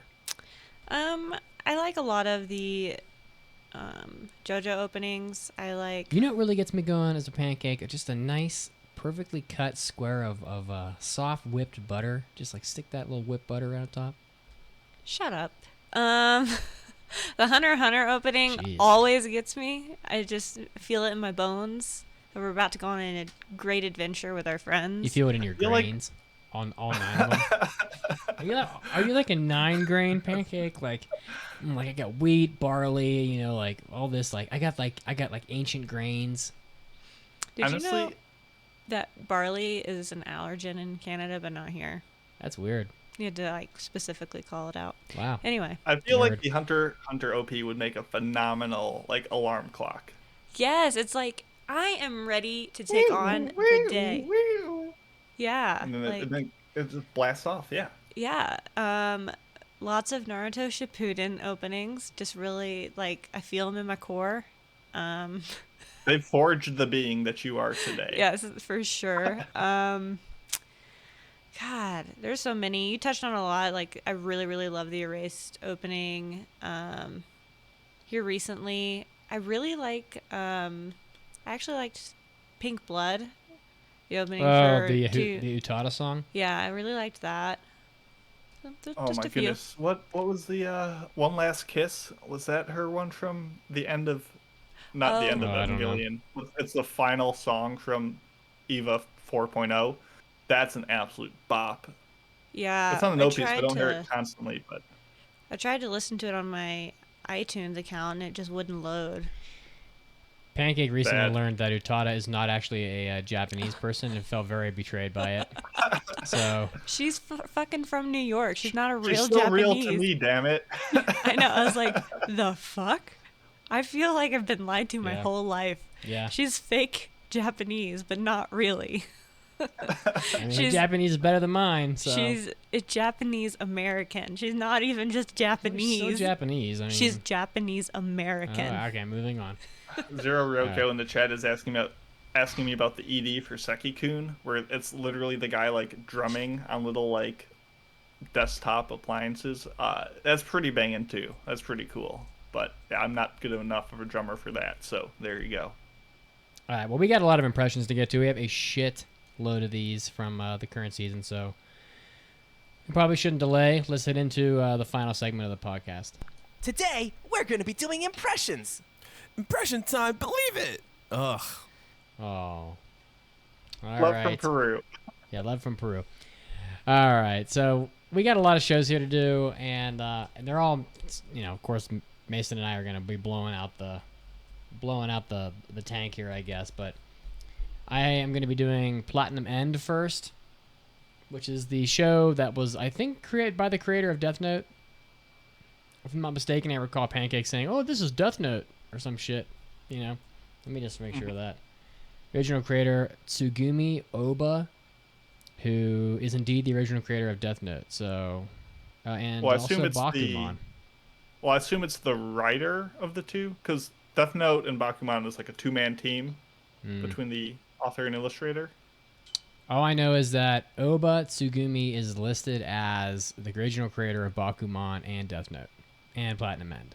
So maybe there was another person in there, but anyway, Platinum End is this like, I don't even know how to describe the genre. I guess it's a fantasy show, but it starts off with this guy. His name is, let me get his name here.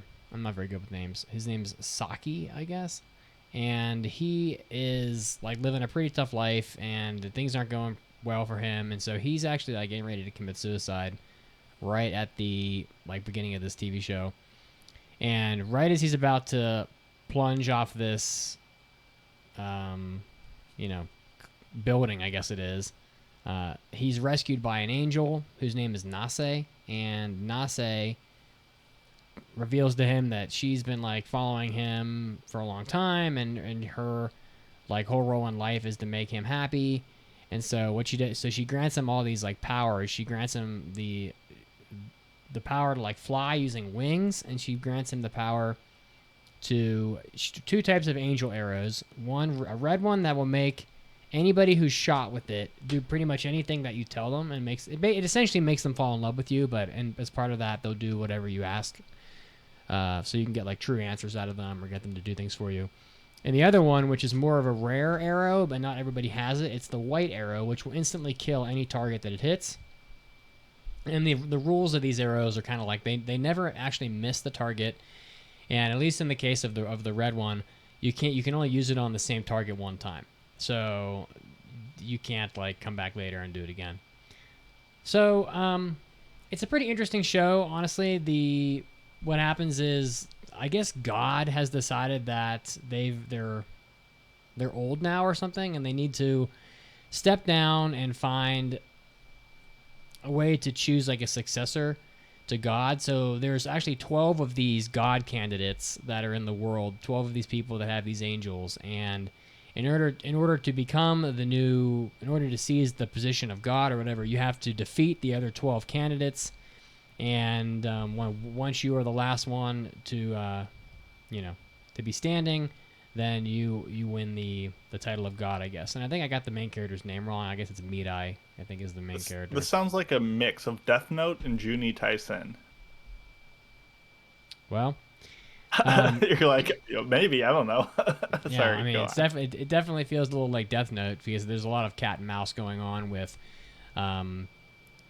it's like, for example, in the third episode, they're at this baseball game, and there's angels flying above the stadium. And so the main character knows that there's other people in the stadium that have the same power he does. But it's like, oh, don't look up, don't like pay too much attention to them, because someone's going to see you looking up, and since you're the only the people that have an angel can see the other angels, like if you're looking right at the angel or talking to one or something, then it's a dead giveaway that you're one of these people, and you're going to get fucking murked, because you've given yourself away. So there's kind of like this cat and mouse sort of strategy thing going on. I believe another one of the candidates died, like in the second episode, I believe it was. There's a character called what the heck? He's like a police metropoliman, they call him. He's like a guy that has like a magical suit, sort of. He's like wearing like an armored suit, but he can still fly around because he has his angel wings, and he's essentially fighting crime. But he's also very driven to destroy the other candidates so he can, claim power. It's a very interesting show. It looks good. It's it's done by Studio Signal.md, so I think they're doing a pretty good job with it. And it's definitely more interesting than like the average show, I would say. So, do you have anything you want to say about this, Pancake? Did you watch any of this? Yeah, I watched 2 episodes of it with you. And what did you think? I thought it was okay. The premise is pretty interesting, but I feel like it could definitely be kind of Monster of the Weeky, if you know what I mean. Like, I feel like it's not going to be as cat and mousey as I want it to be.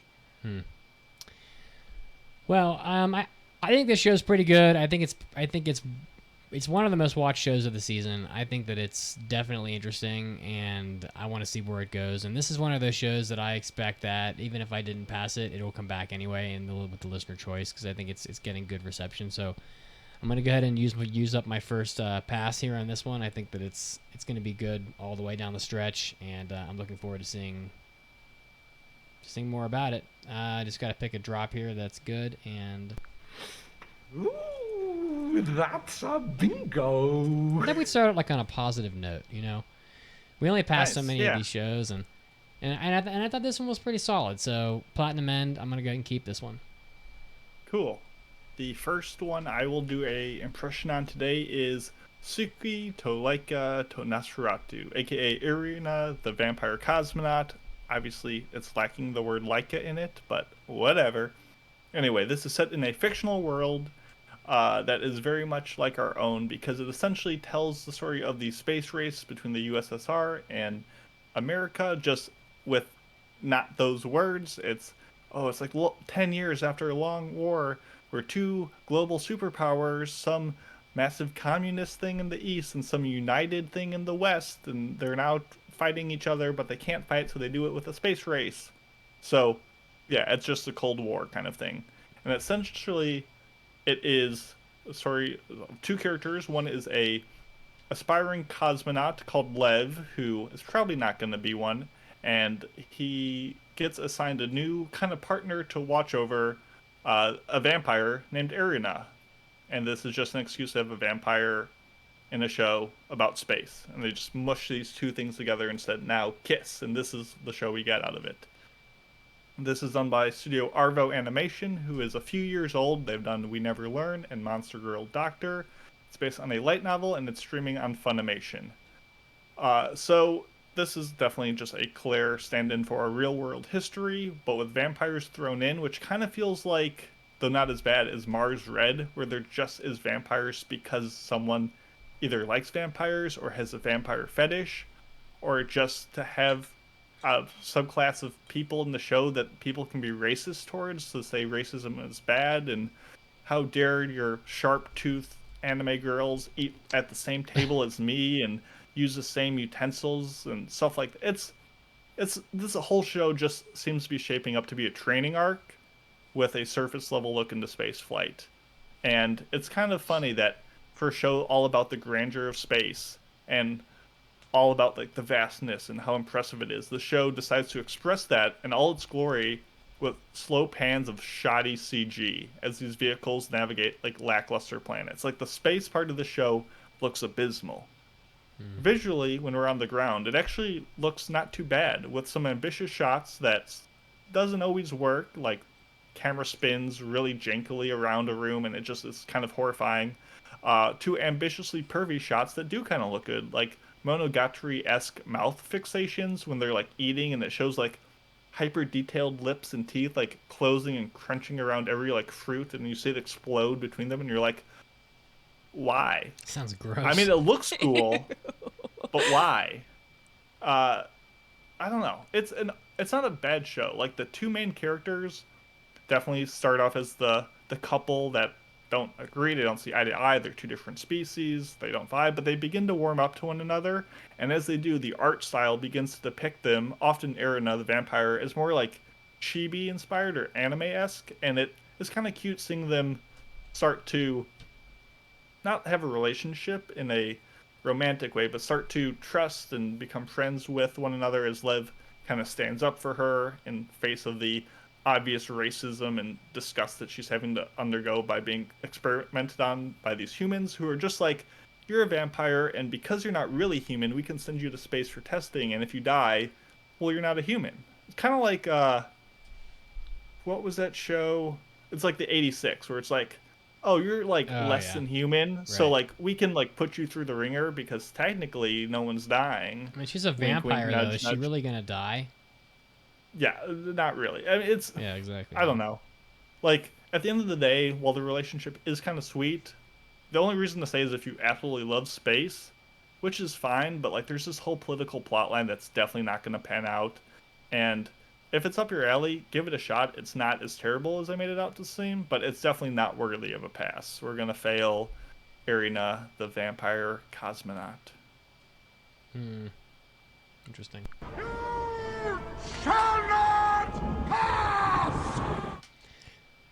It's just like vampire anime oftentimes are not good. I've been saying this for 8 years, but like I feel like almost all the shows that vampires are not particularly good. So, oh boy, this next one. I waited so long to talk about this show. I feel like my whole life, really. Show of the season, let's go! I'm so Yeah. excited for the sport. Orange. The sport I've played my whole life. I can't wait to see it finally expressed in all the visual splendor that anime has to Yeah, offer. I've talked to several. Yes, Pancake. You know, Mason, I would love to see your hockey team do what these little Moe girls do at the beginning of episode 1. So I watched episode 1, so I know exactly what you're talking about. But lay it on us, Mitz. Yeah, so I talked to a few hockey fans on the Discord about this, and they were all pissed off, all of them. So, namely, one of the ones was a otaku cop. He was not happy. Can't blame him. You know, as a big hockey fan, this is not what he wanted. You know, this show is just another entry in, like, you know, girls can play sports, but we're not really going to take them seriously. Like, that's pretty much how these shows go. Yeah, and that's so sad. You know, clear back to Roku Boo and the other basketball show. Like, there's you know, a lot of these.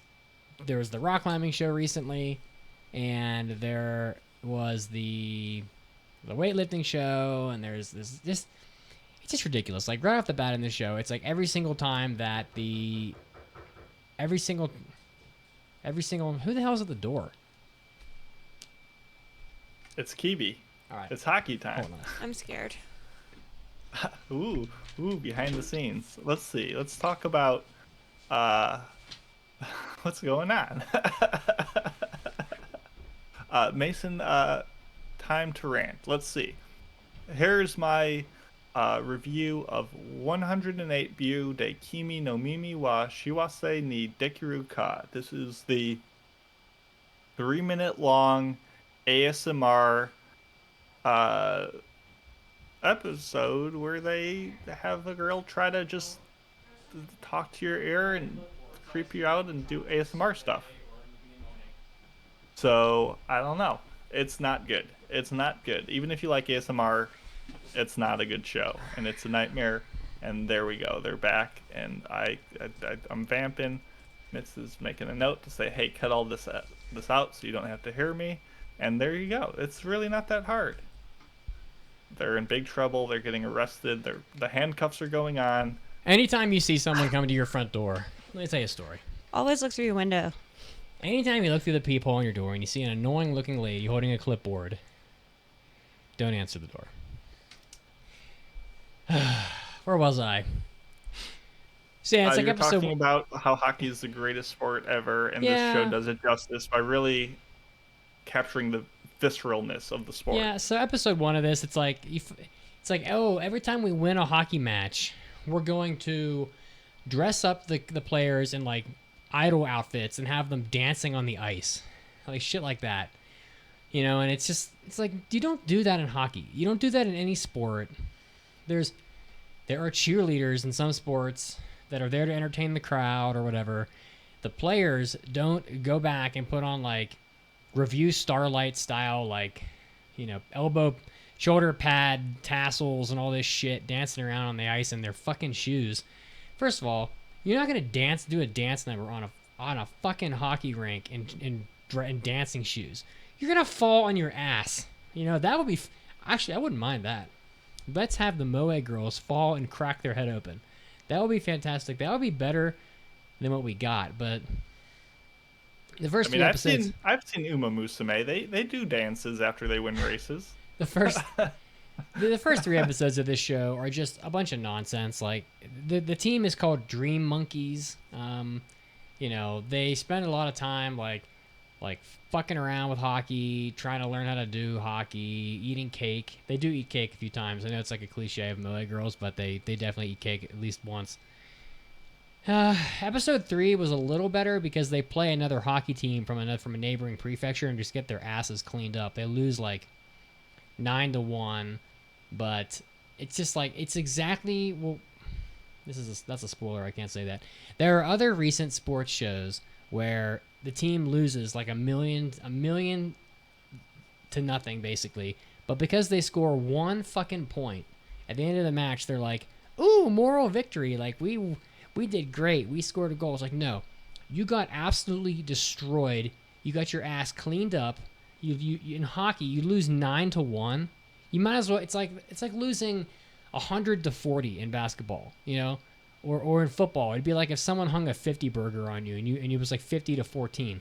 No, you're not happy about losing 9-1, okay, in any sport.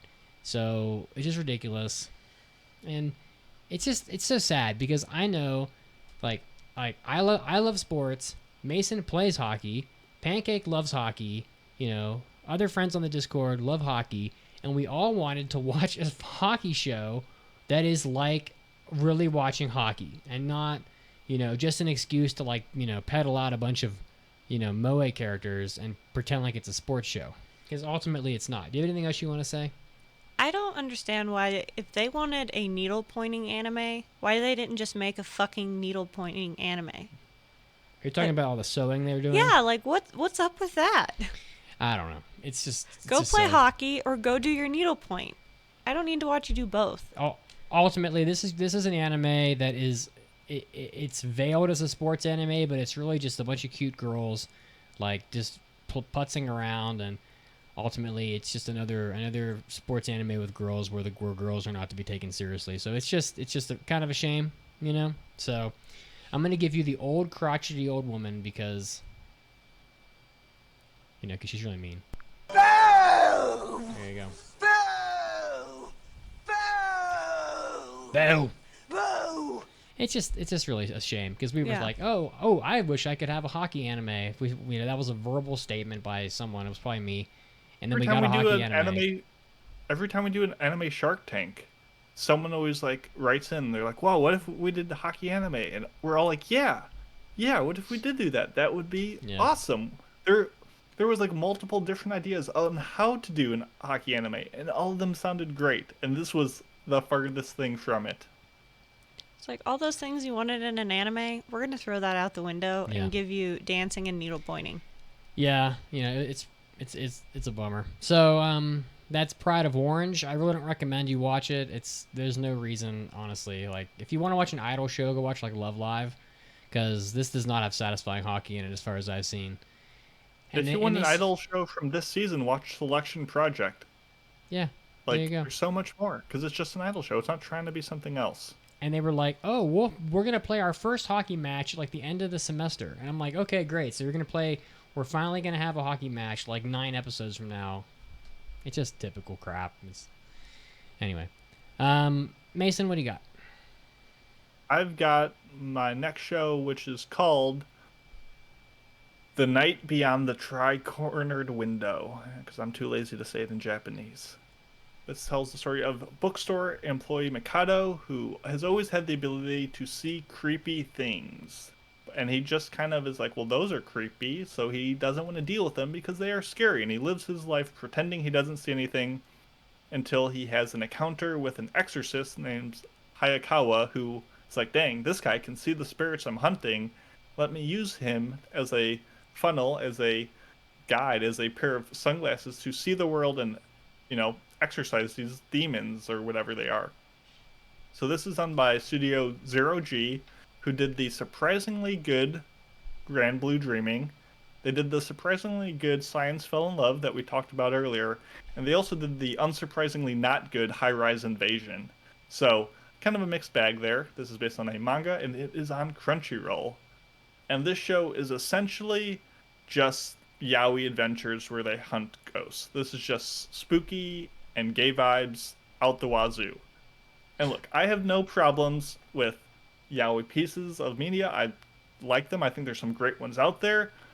And their like sexual tension between the two main characters, Mikado and Hayakawa, are fine. But this show is really nothing more than just fetishizing their relationship under like the thinnest of guise of ghost hunting.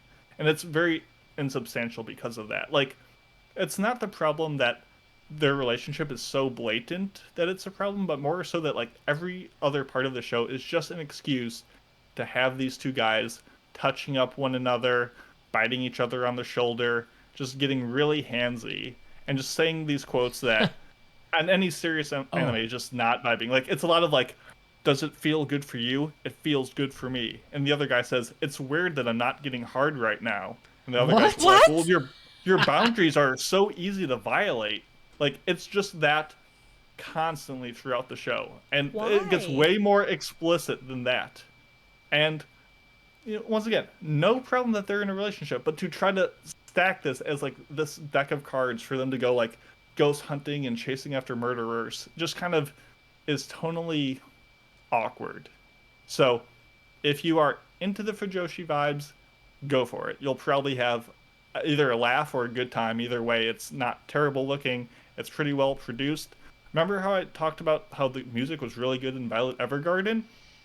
Well, just like that movie, just like Josei the Tiger and the Fish, just like Apari Ranman, Evan Call, who did the music for all of those, is doing this, and it's probably the best part of the show. So there is something here for people who want it.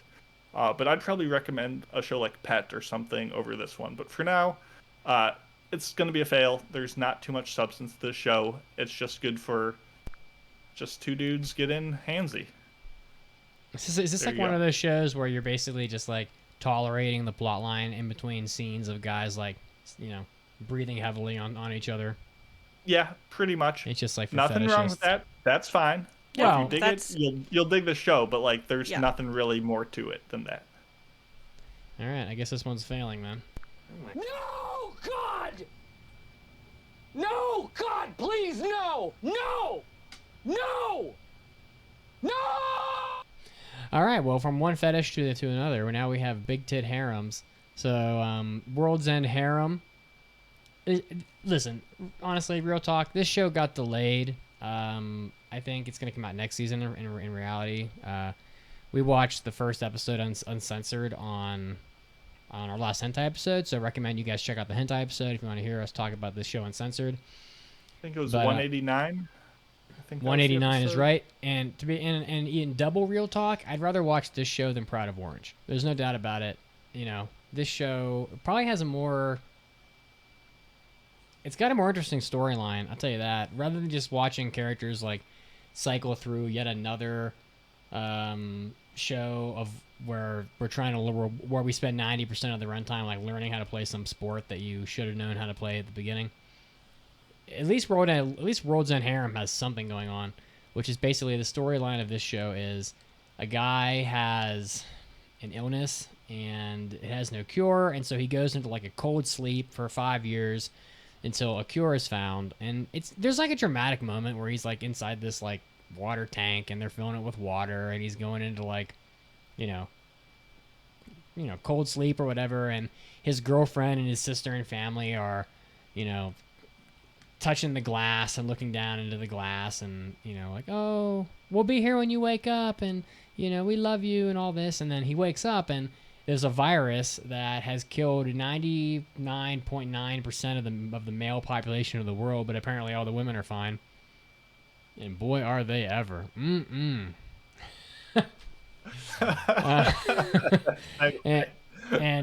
you find out that like this guy's job is to basically step up and sling his little pee around. And look, man, it's up to you and like 15 other guys to mate with every woman on Earth, so you can repopulate humanity, because that's literally the plot line of the show. Except the problem is that he made a promise to his girlfriend 5 years ago, who's no longer around, that he would never, they would always be together. And so he actually can't follow through with his like, you're the one hope of humanity role, because he made a promise. So the whole of humanity's survival is less important than this guy's one relationship. Except there's a problem. The girlfriend's is nowhere to be seen in the first episode, at least. So, and I don't know. There was a couple scenes of a couple girls like throwing themselves at him. He the one girl with the purple hair and the really bizarre eyelashes. She like jumps on him and straddles him in the first episode. It's a fucking ecchi show, okay, honestly. And if you want to venture to the dark web, you can find the uncensored version. Although I didn't really think the uncensored version was really all that like gratuitous. Like, it barely needed to be on a porn site at all, honestly. But I obviously can't pass World's End Harem. I mean, it's not gonna. This show would never pass amongst its peers of like Jobless Reincarnation and the like. But also it's delayed, so it's not gonna, I guess, come out right now anyway. But listen, if you want to watch a show that's just like totally ridiculous, like I just described, where this guy's gonna be playing the role of that one Japanese male porn star, where he was literally begging other men to like join the Japanese porn industry because he was having sex so often that he was literally dying, and he was just like begging people to come and like give him a day off. Yeah, please come and help me. Give me a vacation day once in a while. My penis, it's raw. Okay, there's nothing in there. I'm shooting blanks. Okay, just kidding. But yeah, I can't pass this. That is one big pile of shit. I mean, agree. It's really not too good. The last show on the list here for today is an isekai show. It is the world's finest assassin gets reincarnated in another world as an aristocrat. And this was the last show that I actually watched of my grouping. Watched it all this morning. And it starts out with I don't even know what his fucking name is when he's in, like, before he gets transported over. The show starts off where they're in like an auction house, and there's all these like really attractive young girls, and it's like human trafficking, and they're being auctioned off to like the highest bidder, basically. And they're all bidding on these girls. It's whatever, and it's sad. And then two of the girls and a couple people that are like way away, like on this hill with sniper rifles. They basically are undertaking this like assassination mission where the mafia has hired them to like bump off this like grouping of people from a rival crime organization or whatever. So he's sniping people, choo choo choo. He's doing his thing. And honestly, the first episode of this show was pretty fucking awesome. They get spotted by like an unmanned drone that senses like heat signatures, and there's like a chase scene where they're in like this getaway van, and like they're being chased by like the military, and they do all this stuff to get away. Like the guy tells the girl, you gotta use this, set up this gun so that when the bumps from the road make the car shake, it'll like make the gun fire. Meanwhile, they've already jumped out of the side of the car because like they're never gonna get away from this drone and these like Humvees. And it's just a very interesting sort of first episode with this guy who's like clearly like a Golgo 13 type assassin. He's been doing it his whole life, and he's obviously the best. And this is like his last job, and he's going to go to Japan and I guess teach people to be like assassins in Japan as opposed to like actually assassinating people.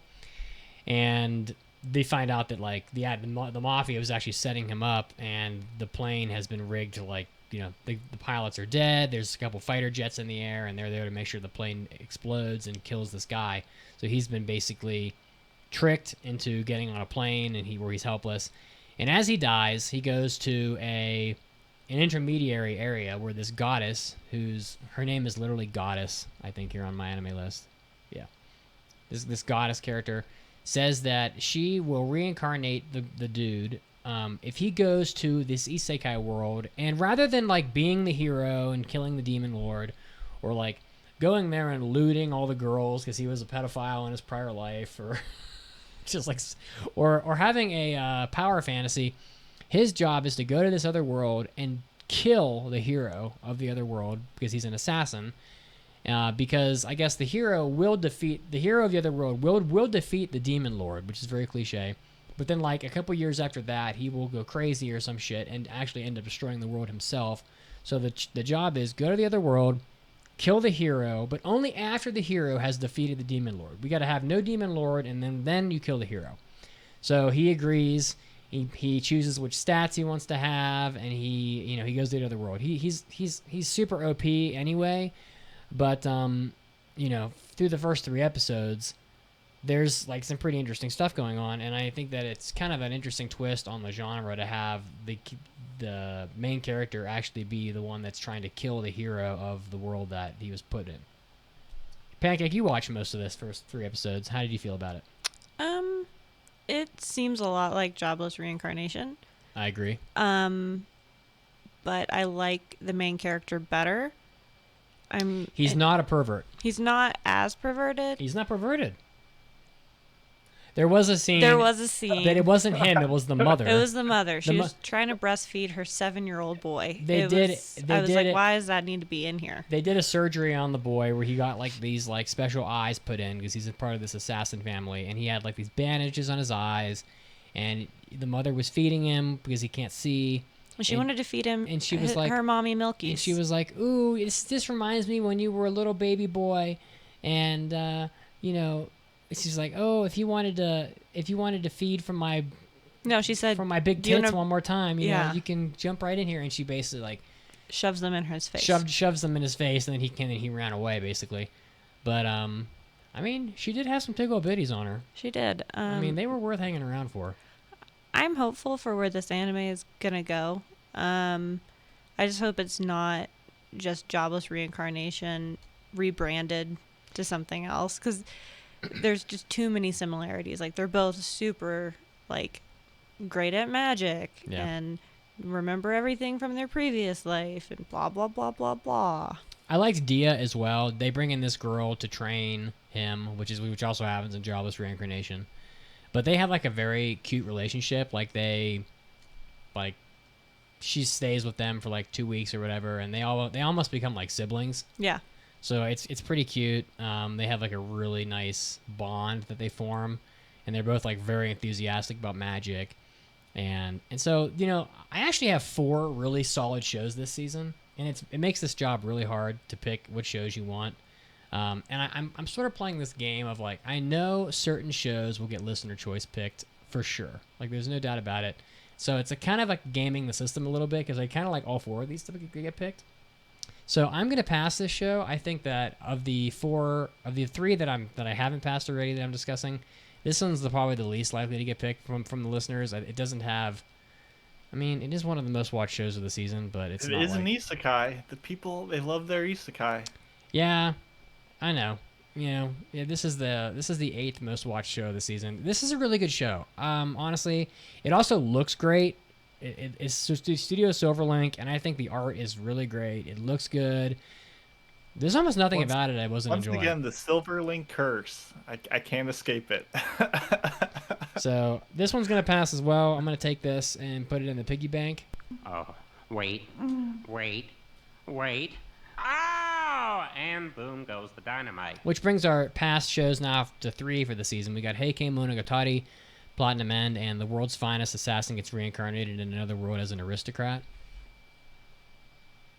So, shaping up to be a good season. It is. I'm very pleased with my shows. I have really the only shows I had from the season that were actually like really not good were Pride of Orange and one other, which we'll get to later. But it's been pretty solid. So.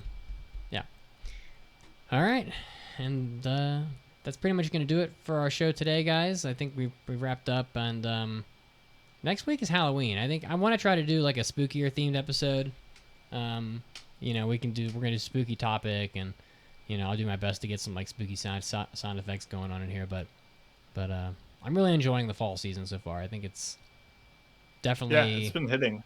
It's definitely been pretty solid. So, guys, again, if you want to hang out with us online, you can head over to our Discord via our website. So you can join the Discord. There's thousands of people on there that will be your friend. You can come. Last night, as always, there was a watch party going on. People are watching the anime from the fall season together and making friends. So you can head over to our Discord and check that out. Of course, Caroline would want you to go to Facebook or Twitter.